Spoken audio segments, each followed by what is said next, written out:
Meu nome é Jéssica Serafim, AKDevir. Atualmente eu sou moradora do Caju, do bairro do Caju. Eu sou pedagoga com pesquisa em afeto e memória. Essa memória como forma de transmissão e ensinamento dentro e fora de espaços escolares e principalmente fora. Eu faço parte de um coletivo de mulheres pretas e a gente grafita e faz eventos de arte e educação, seminários, várias coisas em escolas, principalmente escolas municipais e comunidades aqui por toda a zona norte do Rio.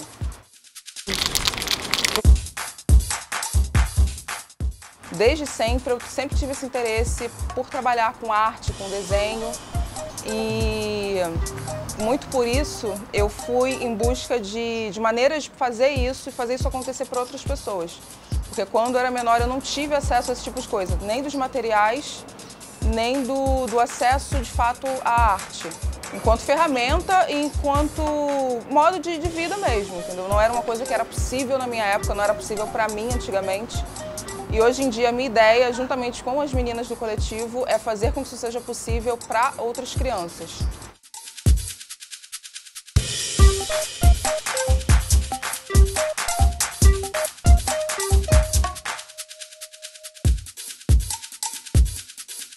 A gente passa isso junto com o coletivo e essa ideia ela vai de encontro com essa pesquisa de memória, com esses ensinamentos que são passados muitas vezes por pessoas que estão completamente alheias ao ambiente escolar.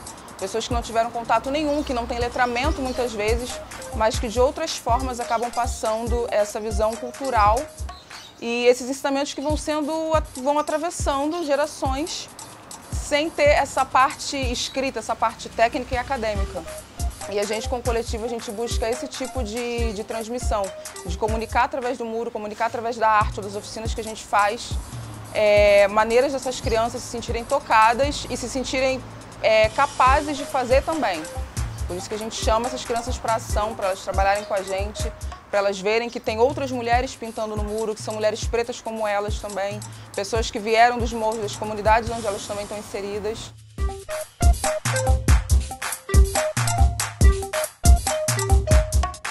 Essa é a ideia e é assim que eu vejo que a arte atravessa, o que eu faço atravessa a minha vida e a vida de outras pessoas em volta dentro das comunidades.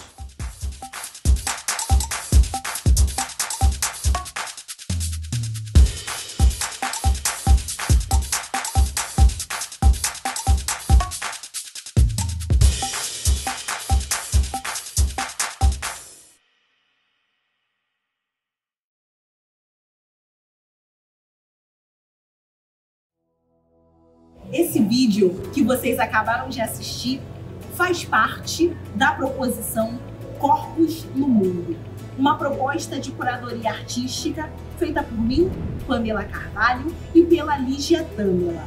Agora, a gente vai assistir um debate que justamente se conecta e faz a amarração com a proposição apresentada pelo artista. Porque a nossa ideia é um pouco disso, trazer artistas que têm na cidade a plataforma para os seus trabalhos, articulando com os debates que vêm a seguir.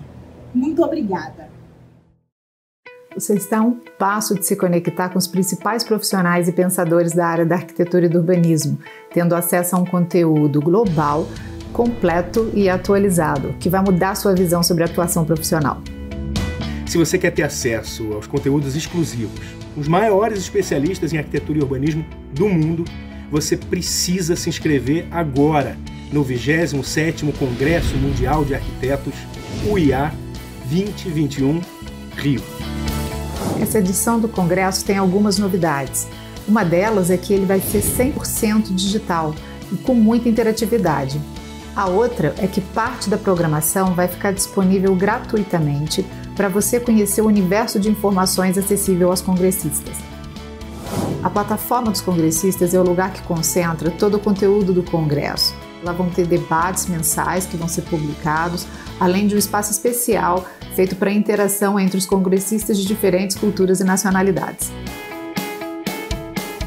Além de conhecer as experiências de mais de 100 profissionais do mundo inteiro e assistir aos maiores nomes da arquitetura global, os congressistas têm também espaços para discussão, atividades de networking, acesso ao conteúdo de concursos, prêmios internacionais, eventos culturais e artísticos relacionados à arquitetura e ao tema das cidades.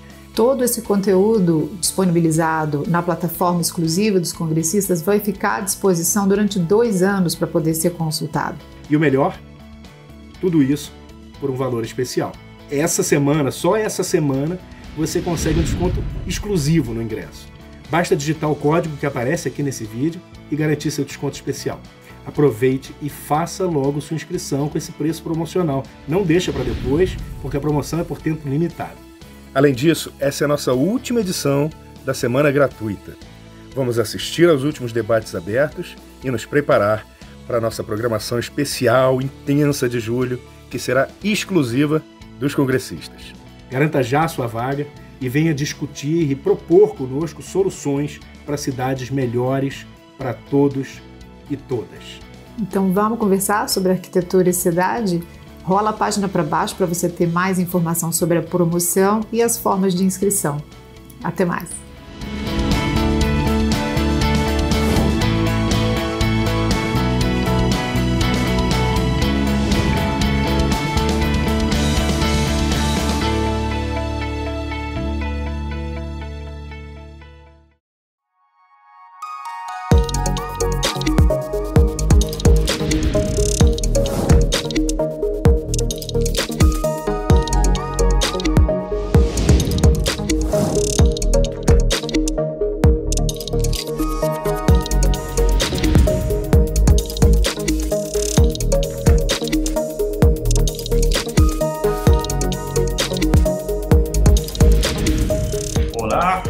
Estamos iniciando mais um evento aqui no nosso UIA 2021 Rio, o Congresso Mundial de Arquitetos, este ano acontecendo aqui na cidade do Rio de Janeiro, do Brasil. E no nosso tema de hoje nós discutiremos novas práticas com 2 importantes debatedores, Edgar Mazo, de Medellín, na Colômbia, e Carmen Silva, aqui de São Paulo, no Brasil. Tá? Os 2 têm uma prática extremamente importante e relevante nos 2 países na transformação da cidade e dos territórios de uma maneira mais inclusiva, né? O que nós aqui temos chamados na América Latina de urbanismo social, incluindo novas formas, né, inclusivas de agregar habitação, infraestrutura, etc., etc., né? E a prática local, planos locais nas cidades para melhorar as nossas cidades para as comunidades que mais precisam. Então, teremos aqui um debate com 2 referências dessas 2 cidades, e eu vou ler a mini biografia de cada um deles. O Edgar Mazo é um arquiteto nascido em Medellín, fundador do Laboratório de Arquitetura e Paisagem, LAP, e o seu trabalho tem sido reconhecido em vários concursos internacionais de arquitetura, como o famoso Parque del Rio, em Medellín, o do governo de Antioquia, na Colômbia, para o desenho de parques educativos nos municípios de Concórdia e Entre Rios, assim como o Parque Verde La Carlota, em Caracas, na Venezuela. Edgar lecionou na Pontifícia Universidade Católica do Peru, na Universidade Simón Bolívar, na Venezuela, e na Universidade Católica do Chile. Muito bem-vindo. E a Carmen Silva é uma das mais importantes lideranças de movimento por moradia aqui em São Paulo e no Brasil, é líder do movimento do Sem Teto do Centro, o MSTC. Carmen Silva já promoveu a inclusão social através do seu movimento, com toda a sua equipe, de quase 3.000 pessoas que moravam nas ruas ou em habitações precárias aqui na cidade de São Paulo. É uma urbanista, uma ativista na prática, lecionou em vários cursos de arquitetura, participa do debate sobre as cidades nos setores público, privado e acadêmico. Foi coordenadora do Conselho Participativo da região da Sé, em São Paulo, conselheira municipal e estadual de habitação e das políticas públicas para mulheres. Coordenou também o Conselho de Gestão de 2 quadras na região conhecida como Cracolândia, aqui no centro de São Paulo. Muito bem, dando sequência, vou convidar agora o arquiteto Edgar Mazo a fazer a sua apresentação inicial, usando aí um tempo de 15 minutos. Bem-vindo, Edgar. Muchas gracias por la invitación. Entonces, yo me inscribo en un eje temático que tiene que ver con hombres lentos y con lo cotidiano, con momentos lentos y lo cotidiano. Y voy a presentar una experiencia que tiene que ver con la realización de una serie de parques en la ciudad de Medellín. El proyecto que presento se llama Inscripciones en la Geografía. Y básicamente, pues como ustedes saben, Colombia se encuentra en la cordillera de los Andes y Medellín se encuentra en una zona con una topografía bastante quebrada. Nosotros habitamos en un valle, entonces la condición topográfica y el relieve es completamente preponderante y de esa manera nuestra cultura ha generado una serie de mecanismos de adaptación que son de suma riqueza para el estudio de la arquitectura y el urbanismo.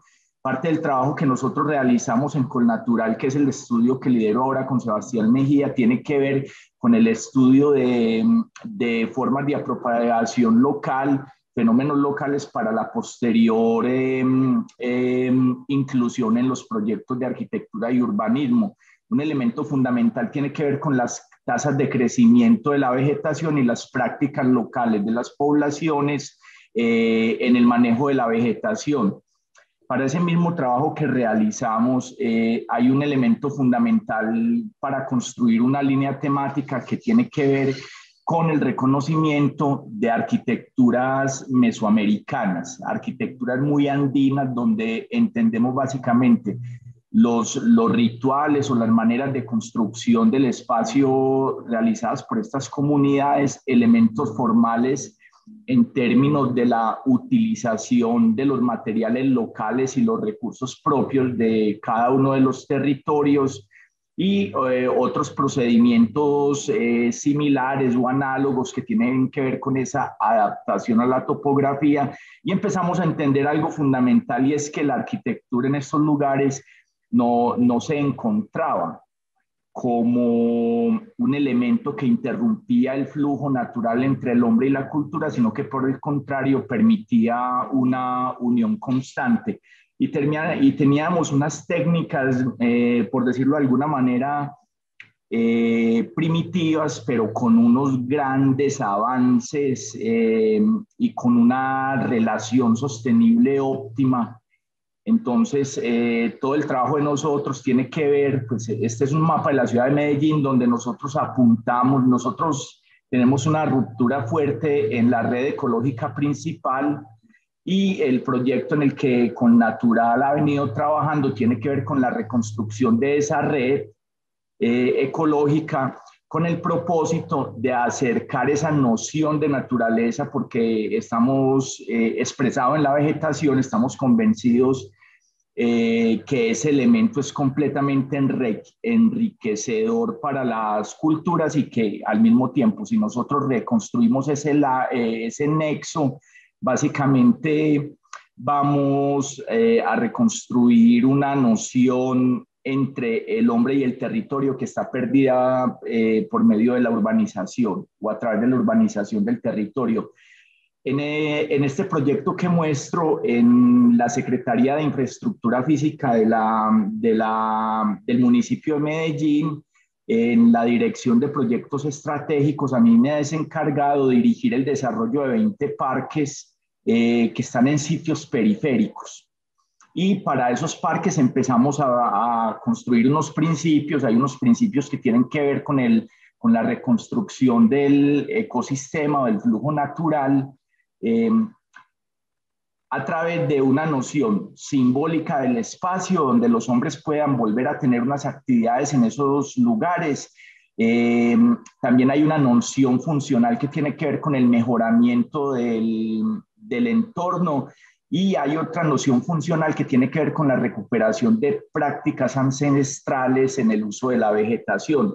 Nosotros buscamos o perseguimos un fin, y es a través de nuestras acciones articular la relación entre hombre y naturaleza, reconstruyendo el territorio. Entonces, para realizar eso, básicamente utilizamos esos antecedentes formales y espaciales que vienen de las culturas ancestrales, pero también vienen de estos pequeños entornos delicados y utilizamos los mismos elementos de esa arquitectura, donde incluimos aspectos que ya estaban, pero realmente han estado ocultos producto de procedimientos de colonización, donde hacemos espacios en la naturaleza y lugares entre la naturaleza, incluyendo algunas actividades propias de los entornos de los entornos locales y de las culturas.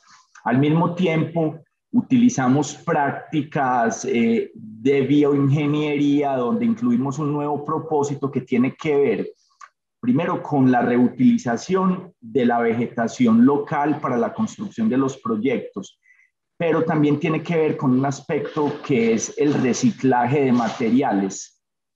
El reciclaje de materiales para nosotros es importante porque obviamente disminuye la huella de carbono, pero adicionalmente lleva a las culturas locales a una comprensión recursiva y técnica para reconstruir sus propios territorios, generando una experiencia más enriquecedora, generando proyectos de bajo costo, pero de gran impacto a través de la modelación de la topografía, y al mismo tiempo dando una posibilidad de autoconstrucción a través de esos proyectos que hemos realizado.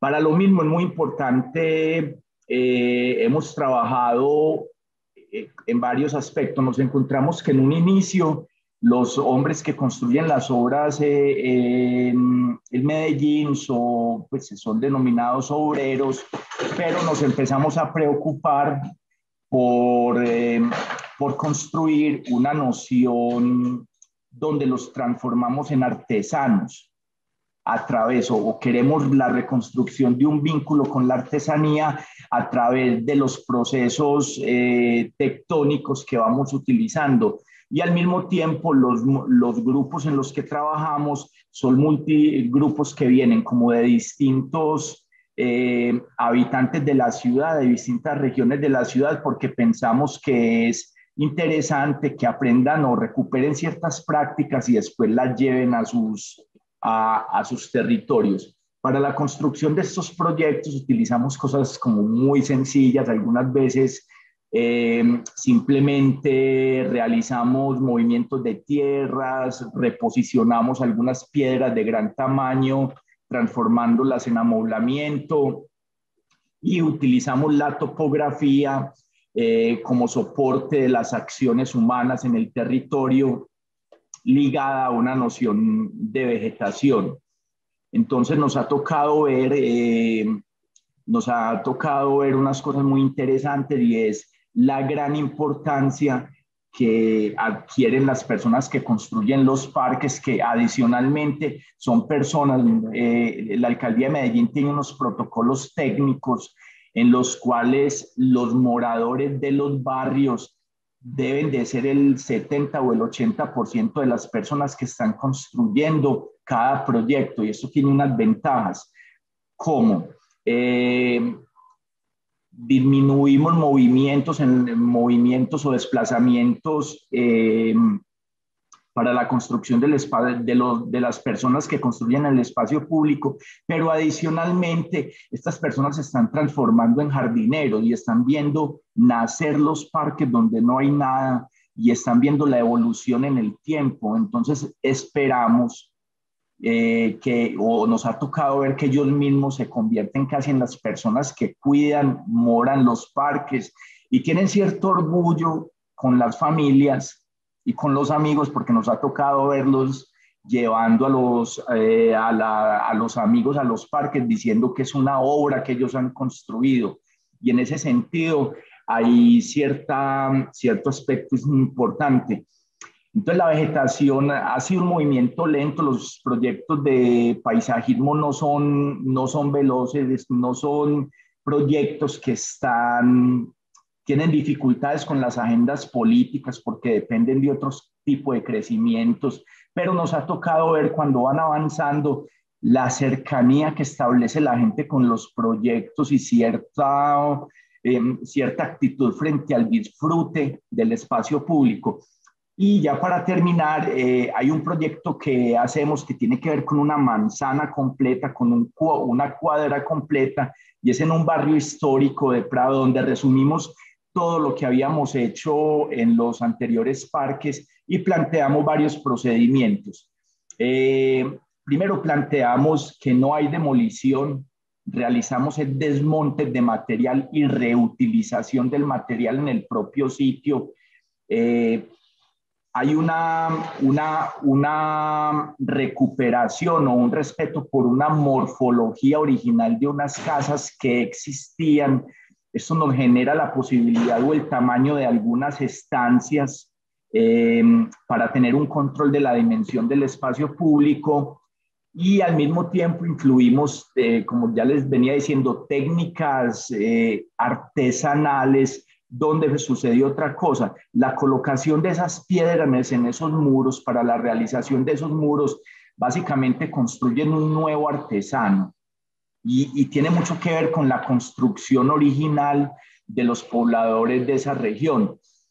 El proyecto realizado, pues esperamos que le suceda esto, y tiene que ver con la evolución temporal de la vegetación a partir de la recuperación de las condiciones que estamos generando a través de la arquitectura que hicimos. Y este es el lugar que nosotros encontramos, que era un parqueadero que estuvo abandonado cerca de 11 años en la ciudad de Medellín, y tenía una vegetación que era relevante, y nosotros empezamos a acomodar, a reacomodar en esas pendientes el material propio del lugar, después de haber utilizado de haber generado unos muros de contención. Generamos una sucesión de terrazas.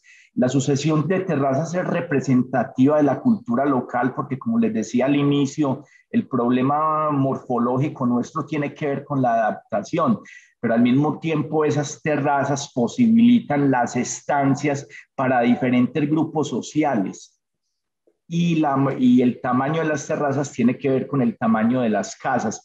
Entonces ha sido un proceso delicado de desmonte, recuperación y reorganización de algunos materiales, y los trazados tienen que ver, por un lado, como les decía, tienen que ver con la morfología de la arquitectura preexistente, unida a una necesidad de establecer arquitecturas completamente accesibles para facilitar el recorrido, la estancia de personas que anteriormente no eran consideradas en los diseños del parque. Entonces hemos tenido la virtud o la posibilidad de ir creciendo, ir viendo crecer el parque en el tiempo, y la pandemia nos ha afectado en términos del parque de una manera positiva, porque ha garantizado la permanencia de los hombres que laboramos en la obra, la ha garantizado cerca de 1 año y medio. Entonces, este proyecto básicamente ha estado creciendo y pasó de una alcaldía a la otra, y vemos completamente la evolución de un territorio que originalmente era árido y ahora ha reincorporado vegetación de 3 portes, unos árboles que son de gran tamaño, van a ser unos gigantes de gran porte, y hay una vegetación arbustiva que es seleccionada con las comunidades y tiene que ver con la vegetación utilizada en la región para las prácticas locales en términos medicinales y alimenticios. Y también incluimos la posibilidad, o dejamos que suceda, o que aparezca o reaparezca una vegetación herbácea de carácter espontáneo, y eso es lo que está construyendo ahora el parque, que está próximo a abrirse. Entonces, con este parque creo que resumo parte de la experiencia que está enunciada en los parques anteriores. Gracias.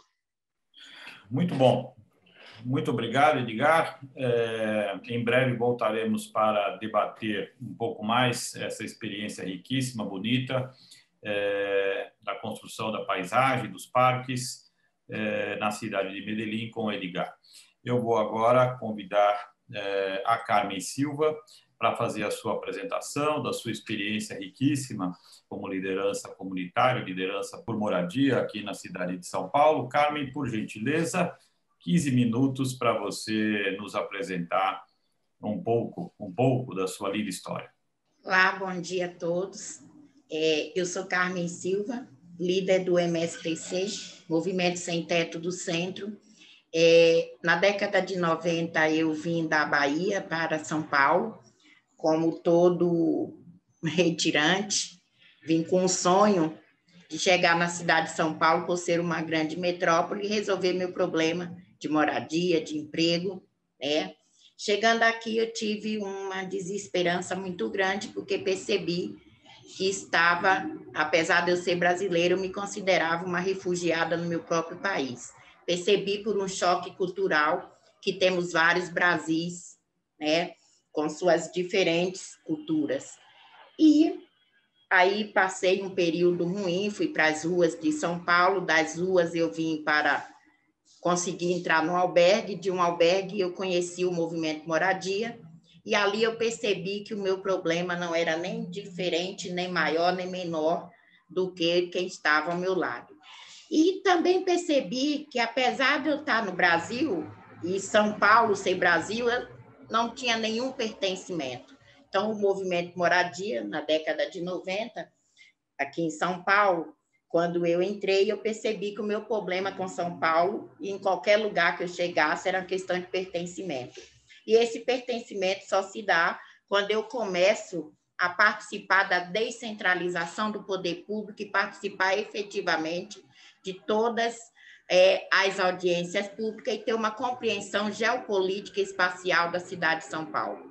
Então, eu começo a organizar, de chegar pela minha necessidade, eu começo a organizar, contestar, e aí, efetivamente, eu começo a perceber que a cidade de São Paulo, assim como todos os seus cidadãos, necessariamente precisam ter uma congruência, e essa congruência passa pelo urbanismo e pelo pertencimento.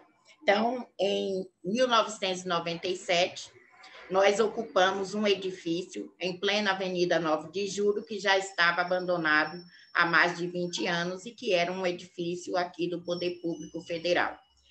Dessa ocupação, eu vivi 6 anos nela, e dessa ocupação desencadeou a fundação do MSTC, que tem como principal cláusula organizar o maior número possível de trabalhadores de menor renda para a conquista de sua moradia digna. Mas a moradia, ela não é simplesmente uma caixa, ela é a porta de entrada para outros direitos. Então, o MSTC nasce com uma segmentação também de organizar juridicamente, socialmente. Então, nós utilizamos uma organização técnica jurídica, de assessoria técnica, porque é necessário também ter assessorias técnicas, aonde a gente também organiza o técnico social com o auxílio de assistentes sociais para primeiro passo da moradia como cidadania, formar esses cidadãos. Como é que os programas habitacionais,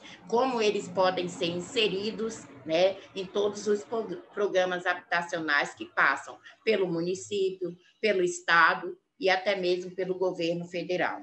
Hoje o MSTC tem 5 ocupações na região central.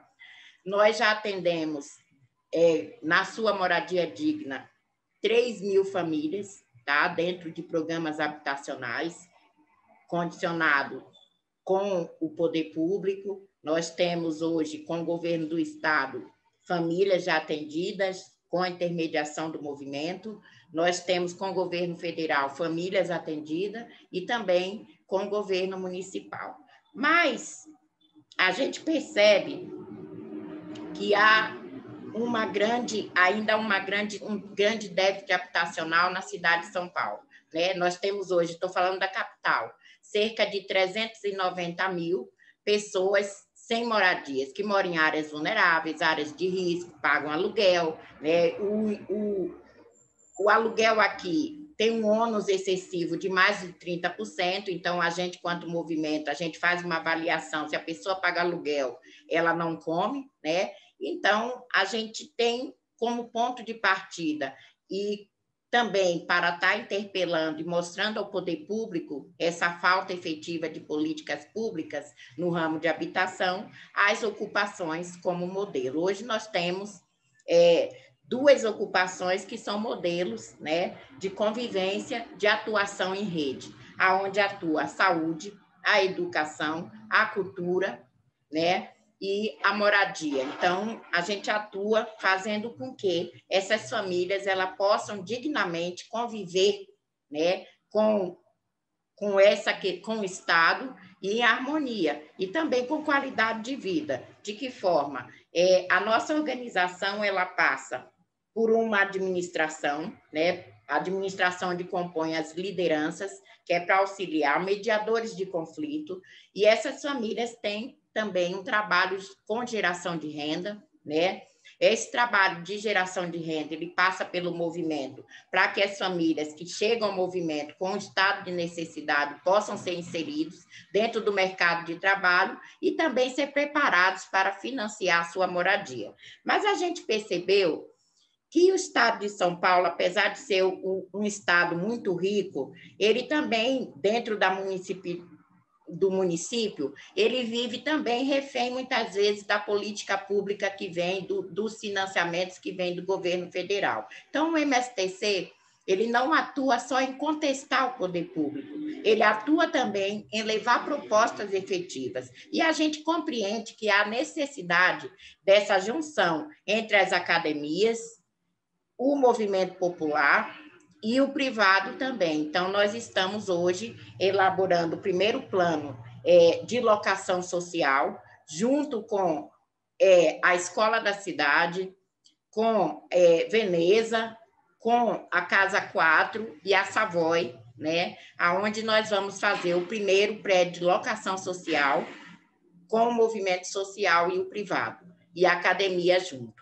Para nós não queremos simplesmente dizer ao Estado que o Estado ele tem ineficiência. Para nós passa que a gente tem que organizar e estar dentro da lei, mostrar que é possível ter essa articulação total. Tá? Então, o MSTC ele procura organizar as pessoas pela sua necessidade. Dentro dessa organização, a gente começa a formar esse cidadão, devolvendo ao Estado um cidadão totalmente formado, para que ele possa, de todas as formas, financiar a sua casa. Hoje nós temos ocupações na região central que agrega quase 3.000 pessoas. Essas pessoas estão morando em harmonia com educação, com saúde, a gente tem a questão cultural muito em volta e hoje também o meio ambiente. A ocupação 9 de julho é um exemplo disso.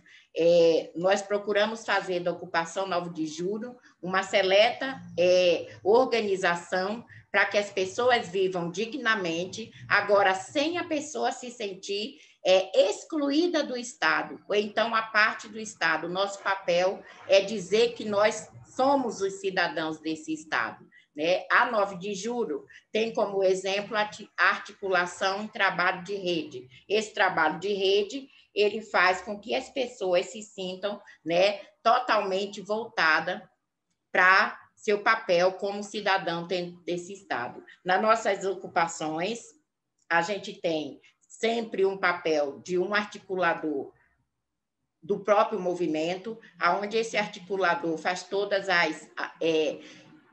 as mediações com o próprio poder público. Nós temos uma assessoria técnica composta de arquitetos voluntários e arquitetos que também fazem os projetos para a prefeitura, para as reformas desse prédio.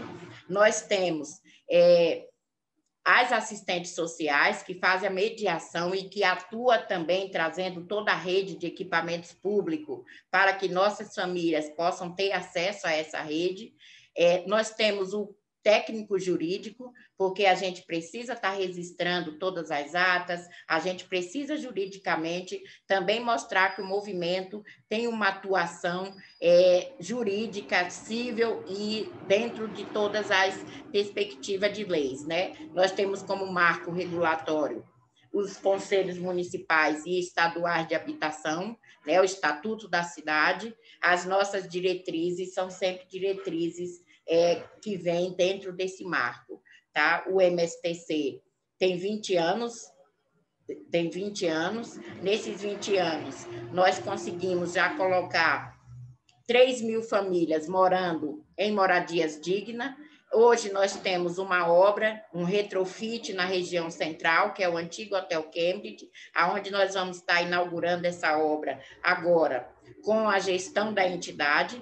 Nessa gestão de entidade, o que nós procuramos fazer é que as famílias, além de fazermos o trabalho técnico de obra, a gente também tem uma demanda fixa, onde a família compreende, acompanha toda essa obra, desde o início da obra até a sua finalização, opinando, participando de comissões, assembleias. O nosso papel na cidade de São Paulo, dentro do urbanismo, é demonstrar que a moradia ela pode ser a porta de entrada para outros direitos, mas também ter os seus componentes, como é uma aula de cidadania, como uma escola de cidadania, porque não passa simplesmente em viver num local onde ela só tenha direito, compreenda que o Estado só tem direitos, que o Estado tem obrigação de direito. Não, o Estado, além de ter obrigação de direito, nós, como cidadãos, também temos obrigações de deveres, e passa em ter toda a sua documentação em dia, passa também em reivindicações, em participar efetivamente de audiências públicas, dos vários conselhos, das conferências, passa em também ter uma vida atuante dentro do Estado. O MSTC tem um papel de formar cidadãos, de também lutar pela moradia digna e de compreender que a cidade ela pode ser compacta, né, onde todos possam ter uma convivência e a busca pela equidade. Nós temos uma cidade muito desigual, né, a desigualdade social ela é relevante. Nós temos a compreensão que o combate a essa desigualdade é ter o entendimento que o que nós buscamos é equidade, tá? As 5 ocupações, a gente escolheu morar na região central, porque a gente tem como conceito que nós temos que morar próxima ao UBS, próxima às escolas, próxima ao trabalho, né? Tem uma questão muito séria com mobilidade, saneamento básico, tá? E nós temos que estar dentro desse conjunto, nós temos que ter essa participação e ter também a esse direito. Então, o endereço aqui é uma questão muito séria, questão de direito. A moradia ela tem que estar próxima do seu trabalho, ela tem que estar próximo da acessibilidade. E a acessibilidade traz junto, né, aonde tem todos os serviços, se um cidadão precisar se locomover 3, 4 horas dentro de transporte. Embora a gente também saiba que temos que ter moradias, né, em outros locais e manter os locais de origem das pessoas. Nós temos uma questão também aqui, que é a discussão do meio ambiente. Nós não podemos deixar essa discussão de fora. Então, todas as pessoas que estão na ocupação têm uma relevância em ter um entendimento, uma formação com a questão do resíduo zero, né? Tanto que dentro da nossa ocupação, a gente tem uma horta comunitária, onde a gente hoje alimenta 40 famílias, em pleno centro urbano de São Paulo. A gente tem também hortas e a gente está sempre ensinando as pessoas e fazendo com que as pessoas compreendam que nós somos responsáveis pelo meio ambiente também. Nós temos também uma característica com a educação. As nossas crianças não podem ficar fora da escola, né? As famílias também têm as mães, os pais que têm vontade de voltar a estudar, a gente também tem esse auxílio. Nós temos dentro da ocupação curso pré-vestibular, nós temos brinquedoteca, nós temos uma quadra de futebol, onde as famílias, dentro do local onde mora, pode ter acesso a todos esses serviços, né?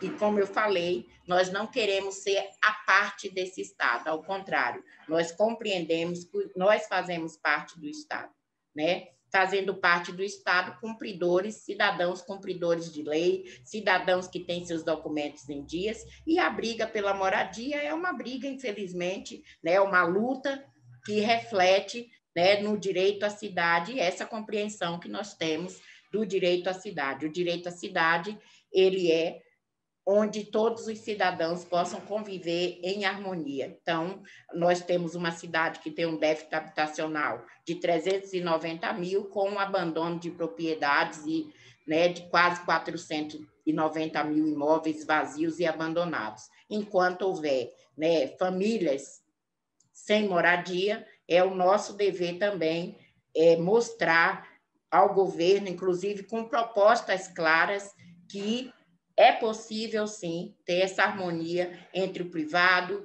entre o governo e entre a sociedade civil. Então, nós temos propostas claras, nós não somos muito fã da propriedade, nós não queremos criar mais proprietários, ao contrário, a gente quer cessões de uso, locação social, atuar com autogestão, porque nós sabemos que nós podemos contribuir muito, né, ao próprio governo, né, e também podemos elencar várias coisas aonde a gente pode mostrar ao governo que é necessário ter a nossa participação efetiva também. E isso, para nós, também é um exercício, né, de cidadania, porque quando a gente exerce nossa cidadania, a gente participa efetivamente do Estado e sem ter nenhuma briga, sem ter nenhuma queda de braço. Tá? Muito bom, Carmen. Arquiteto Edgar Mazo, muito bom. Muito bonitos e muito robustos os projetos que você nos trouxe hoje aqui, através do seu escritório, na cidade de Medellín, a arquitetura da paisagem, os parques, a relação com o entorno, a capacitação de pessoas, né, trabalhando no desenvolvimento dos parques. Parabéns. Eu, enquanto vi a sua apresentação, fiquei pensando em algumas questões aqui para você, vou apontar e você responde o que você quiser, tá? A primeira pergunta é a seguinte: nos trabalhos de vocês, do seu escritório, seu trabalho em Medellín e em outros lugares que você já trabalhou, existe uma participação com a comunidade local? Essa é a primeira pergunta. A segunda questão, que sempre aparece quando a gente desenvolve parques nas grandes cidades, principalmente aqui na América Latina, é que logo em seguida existe uma valorização muito grande, né, do entorno do parque, né? Acontece isso muito, né? A chegada de um parque bacana, bonito, robusto, inevitavelmente faz uma valorização do entorno do solo e que acaba, entre aspas, afugentando um pouco aquela comunidade que ali vivia. E, por fim, duas perguntas do momento, né? Pensando que estamos aqui num congresso mundial de arquitetos e urbanistas e estamos num momento dramático da vida urbana, a pandemia, né, do Covid-19, os espaços públicos, principalmente nas cidades da América Latina, valem ouro, né? São os espaços hoje onde muitas pessoas podem e devem usufruir. Então, que mensagem você deixaria, como que você está pensando um pouco a importância dos parques num momento de uma cidade, de um cenário de pós-pandemia? En relación a la primera pregunta que tiene que ver con la inclusión o cómo participan las comunidades en la realización de los proyectos, nos hemos enfrentado a aspectos muy interesantes, y es que yo pienso que nosotros, el arquitecto no llega primero a resolver un problema, sino que el acercamiento, llegamos a aprender de las comunidades y a tener una relación con ellos donde nos hablen de las experiencias enriquecedoras de los lugares y de los potenciales de los lugares. Cuando empezamos hablando de las virtudes o como de las enseñanzas que ellos pueden, que las personas locales pueden dar, inmediatamente parece que invertimos una noción y la arquitectura no llega a empobrecerlo, sino que empieza a incorporar ese conocimiento como un acervo. Y claro, hay mesas de trabajo comunitario donde inicialmente era un trabajador social y la comunidad, y después el trabajador social se reunía con el equipo de técnicos, pero hemos logrado establecer unas dinámicas donde reunimos a toda la gente. y básicamente ya no son los habitantes locales y los técnicos por otro lado, sino que trabajamos en conjuntos como habitantes del mismo territorio y trabajamos, y entonces desaparecen los límites entre técnicos y comunidades y básicamente empezamos a hacer un proyecto en común para los habitantes de una ciudad, pensando adicionalmente que ese proyecto puede tener un carácter expansivo y replicable en otros lugares de esa experiencia. Entonces, son experiencias donde tratamos de modificar órdenes jerárquicos, pero incorporar experiencias propias y donde los unos aprendemos constantemente de los otros. Eso ha sido un aspecto importante. En términos a la segunda pregunta que tiene que ver con las estrategias para conservar o no generar gentrificación a partir de la construcción del espacio público, desde el inicio de los proyectos, la Alcaldía de Medellín tiene estrategias en el congelamiento de los impuestos, pero al mismo tiempo en la capacitación de las comunidades para realizar algunas labores. Esas labores vienen de las historias propias de las comunidades y las labores en las que son capacitados tienen que ver o van a apoyar los parques o los espacios públicos, porque claro, inmediatamente se genera una dinámica social en los perímetros de esos entornos y modifican los entornos. Entonces hay programas de cocinas comunitarias, programas de panaderías, como cierto número de emprendimientos que van a aportar a la consistencia y consolidación de esos espacios públicos que está generando esta arquitectura. Y en algunos aspectos también se generan programas donde las comunidades son llevadas a los parques. Entonces, por ejemplo, en la inclusión de aspectos como la vegetación, es utilizada para llevar, por ejemplo, jardines infantiles de niños, y los parques ahora son no solamente lugares de juego, sino que al mismo tiempo son aulas ambientales o aulas pedagógicas, o se convierten casi en escenarios alternos a acciones como a grupos de acción comunal o grupos de teatro, y al mismo tiempo entonces no son espacios aislados, sino que son espacios complementarios a los entornos. Básicamente son extensiones o salas de las casas de esos entornos, y de esa manera empiezan a fortalecerlos. Yo realmente creo que pues para nosotros ha sido una fortuna la realización de estos parques, porque ha habido muchas coincidencias con la pandemia, y una de las cosas que ha sucedido es que, claro, como los parques están ubicados en sectores muy periféricos, las viviendas son unas viviendas, por decirlo de alguna manera, con muchas dificultades. Y como hemos estado obligados cada vez a un encierro mayor, los parques son la esperanza, porque la misma construcción y la misma morfología de los parques se transforman en pequeñas salas de las casas que recintan o hacen los perímetros. Entonces, sabemos que ahora con la pandemia, yo pienso que hay dos posibilidades. Uno es el mejoramiento de las viviendas, que es un poco complicado por las condiciones espaciales, aunque la pandemia va a llevar a una redefinición de las habitaciones, pero los parques o el espacio público aparece como esperanza, creo yo, para unas actividades que no pueden ser solucionadas en el interior de estas habitaciones. Entonces, tiene una gran posibilidad. Muy bien, muchas gracias, Edgar. Muito bom, muito interessante.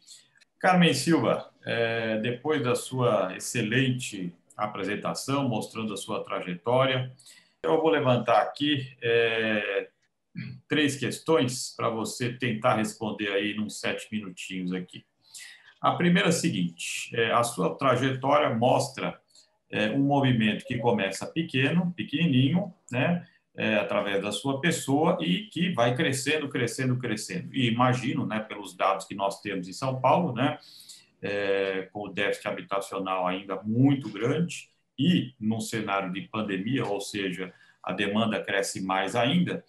A minha primeira pergunta é muito prática. Como é que você administra, né? Quem é que está com você cuidando de tudo isso? Hoje você tem quase uma empresa para cuidar, né? Tem jurídico, tem assistência, tem, né, como fazer o acolhimento, seleção de todo mundo, atender as demandas, articulação com o poder público, articulação com a academia. Como é que você administra? Que equipe que você conseguiu montar que atende todas essas frentes que o MSTC hoje virou aí, né, uma empresa? Essa é a primeira pergunta que eu gostaria de ouvir de você.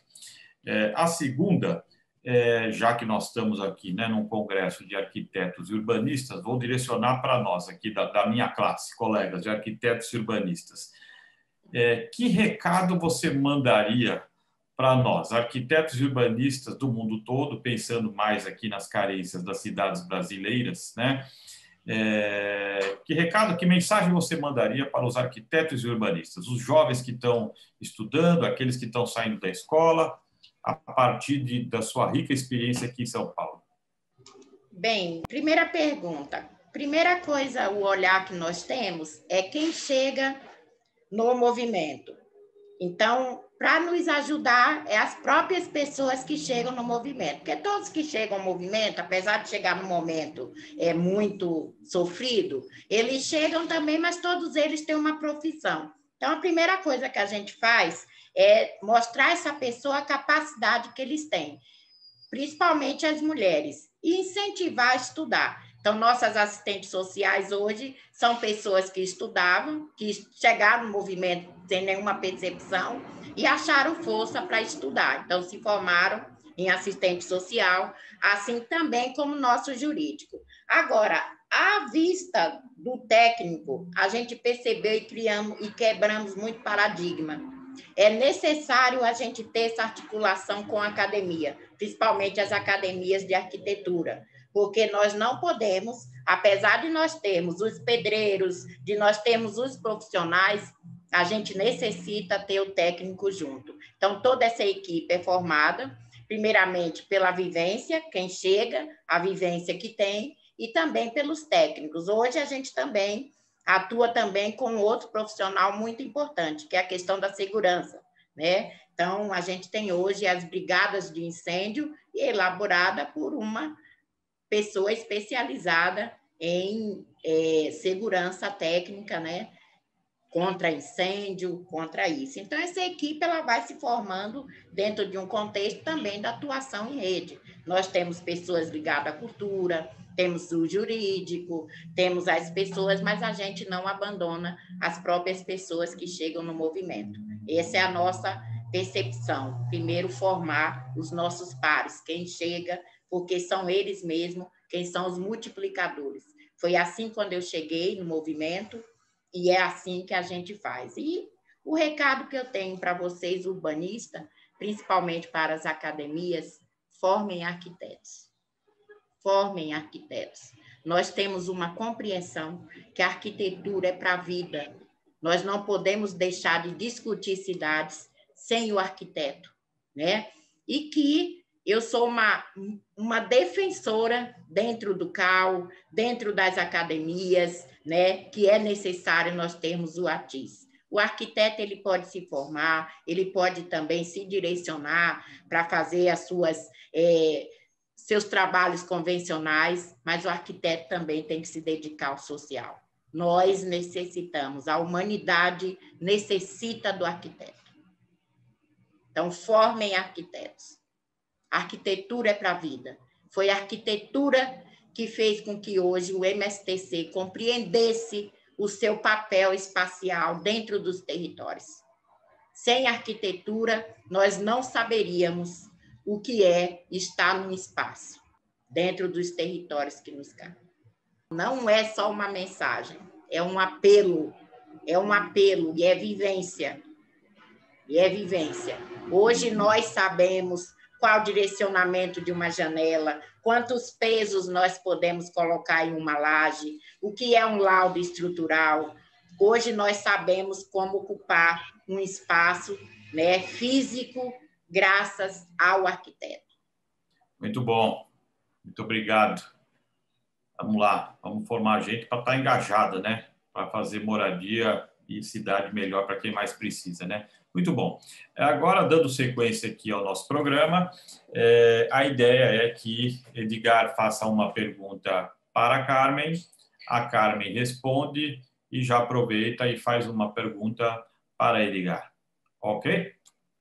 Carmen, muchas gracias por compartir la experiencia que es tan valiosa realmente y tan original como al interior de las comunidades.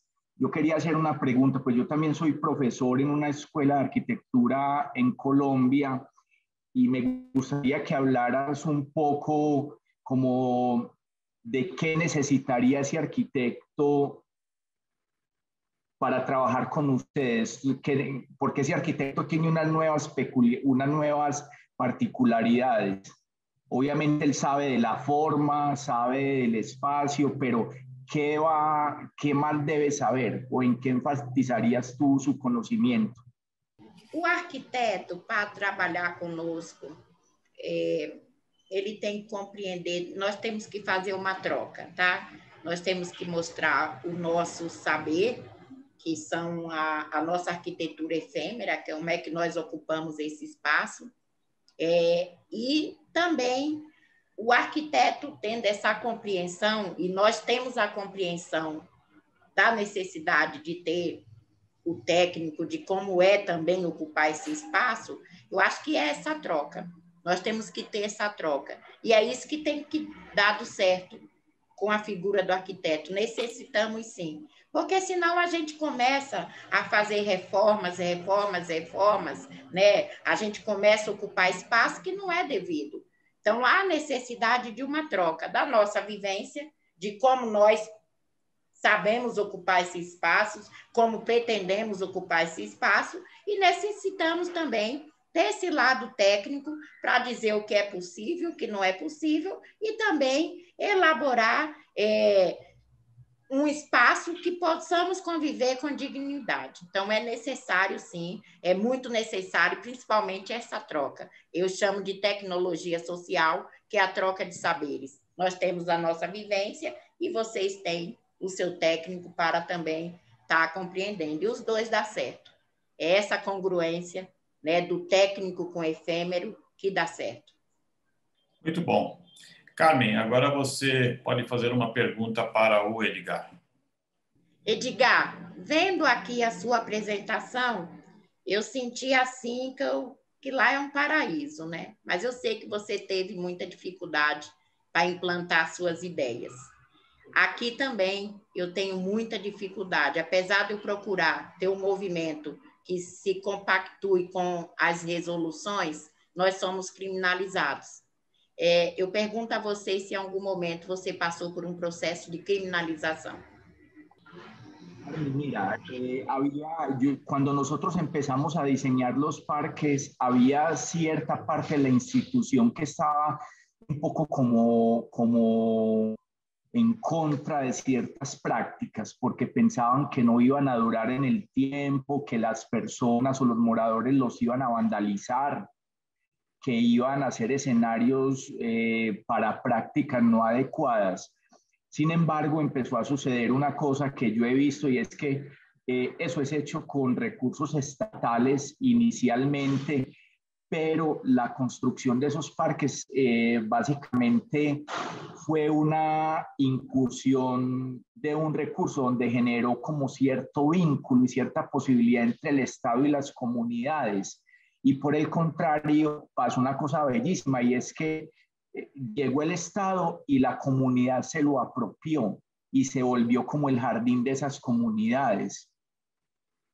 Entonces yo algunas veces, yo pienso que esas acciones tienen algo muy interesante y es que son acciones de transformación muy positivistas en el territorio y es una oportunidad para todos.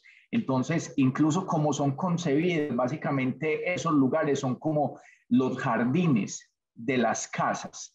Entonces, un parque es un jardín de un territorio y es el jardín de todos. Y eso es parte fundamental que está en el ADN de la construcción de esos espacios y creo que permite cierto mantenimiento por parte de las comunidades. Hay otra cosa importante, Carmen, y es que hubo momentos en que nos tocaba hablar pues entre los moradores y personalmente me tocaba hablar y yo les decía, esos parques ya no son del Estado, esos parques son de nosotros.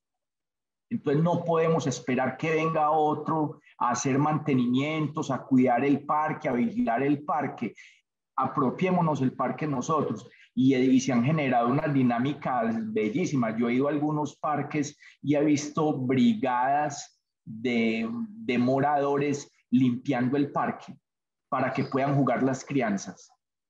Entonces también pienso que es una posibilidad que el espacio público genera una transformación en la relación con los moradores.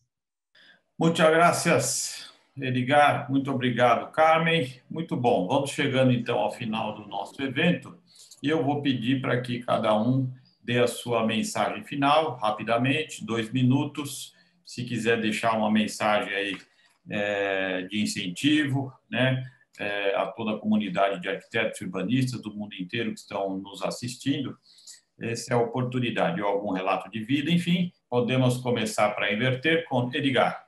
2 minutos a tu mensaje final. Gracias.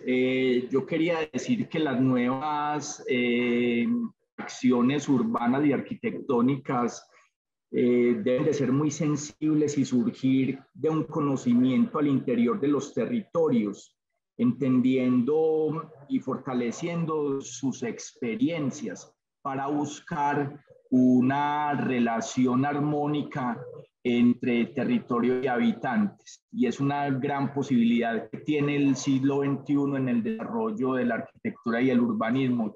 Tenemos que cambiar el lugar donde veníamos mirando esencialmente y entender esos conocimientos anteriores como herramientas al servicio de las comunidades y las nuevas dinámicas. Muchas gracias.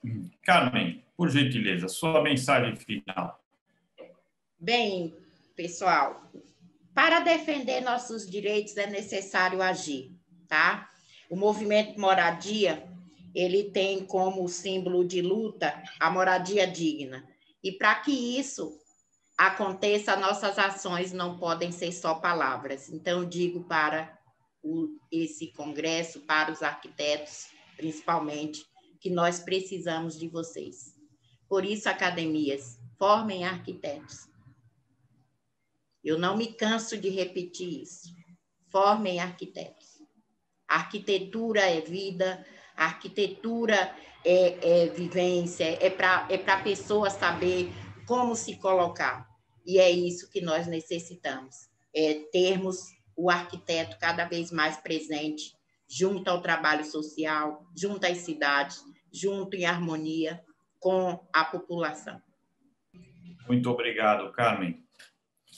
Muito bom. Eu gostaria de encerrar o nosso evento de hoje, destacando que, com o tema de novas práticas dentro do nosso evento IA 2021 Rio, falando aqui para arquitetos e urbanistas e comunidade geral do Brasil e do mundo, que é fundamental nós olharmos para essas novas práticas que tanto Edgar Mazo, a partir de Medellín, quanto Carmen Silva, uma não arquiteta, mas ativista por habitação, por moradia digna nas nossas cidades, nos trouxeram, né? As cidades são, talvez, aí, como já virou lugar como o maior artefato, né, que a civilização já criou. Em 2021, nós estamos aí num planeta totalmente urbanizado. A América Latina é o continente mais urbanizado do planeta, né? Todos vivemos em cidades e é aqui que a gente precisa se reinventar, né? Vivemos hoje um desafio gigantesco a todos nós, a pandemia, como promover cidades mais sustentáveis, inclusivas, a partir deste novo cenário, né? E eu acho que temos que olhar isso com otimismo, se nós olharmos para a história, né, da humanidade, da civilização. Foi nas cidades que sempre se viveu as grandes crises, guerras, terremotos, sofrimentos e pandemias no passado, né, nem tão distante, Londres há 150 anos atrás, Rio de Janeiro há 100 anos atrás, uma situação absolutamente insalubre, caótica, terrível, né? E as cidades souberam sempre se reinventar. Não é no dia seguinte, não é rapidamente, mas nos cabe a todos nós buscar reinventar cidades para que tenhamos cidades mais saudáveis, inclusivas e sustentáveis. Eu acho que as boas práticas, as novas práticas que ouvimos hoje de Edgar Mazo em Medellín e de Carmen Silva, uma ativista por urbanismo e por arquitetura mais inclusiva na segunda maior cidade da América Latina, São Paulo, nos trazem essa mensagem de otimismo. Então, gostaria muito de agradecer os dois e desejar um bom evento IA 2021 a todos nós.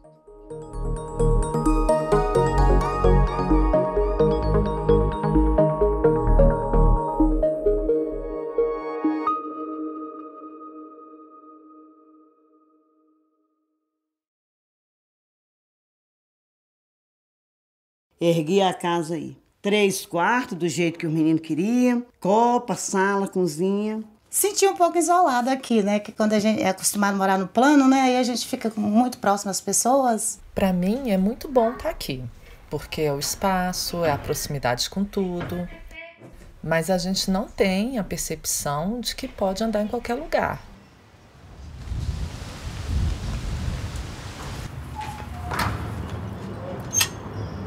As nossas cidades estão preparadas para receber a mulher? Em meio à complexidade do espaço urbano, a mulher busca o seu lugar, superando barreiras e enfrentando o medo. Precisamos construir cidades que proporcionem maior autonomia à mulher. Uma cidade que atenda às mulheres é uma cidade melhor para todos.